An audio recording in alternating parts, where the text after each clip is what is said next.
Megastar Shakib Khan মানেই দর্শকদের আলাদা উত্তেজনা, আর তার নতুন সিনেমা প্রিন্স এই নামটা শুনলেই আগ্রহ তুঙ্গে।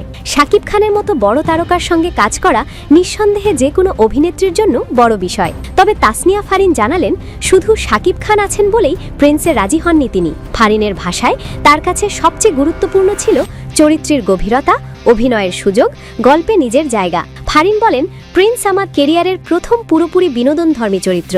অনেকে একে গ্ল্যামারাস চরিত্র বললেও এর ভেতরে আছে নানা স্তর, নানা রং।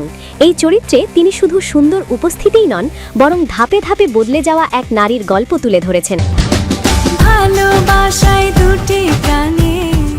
এই সিনেমার আরেকটি বড় চমক 90-এর দশকের আবহ।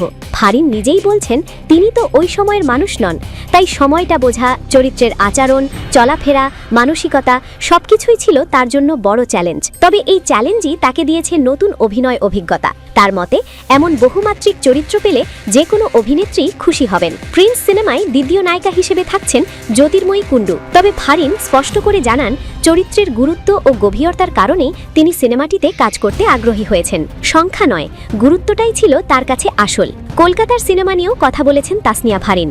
দেব অভিনীত প্রজাপতি 2 সিনেমায় কাজ করার কথা থাকলেও শেষ পর্যন্ত সেটি আর হয়নি। তবে টলিউডে কাজ করার আগ্রহ যে রয়েছে সেটা লুকাননি তিনি। কিন্তু চূড়ান্ত না হওয়া পর্যন্ত কিছু বলতে চান না ফারিন।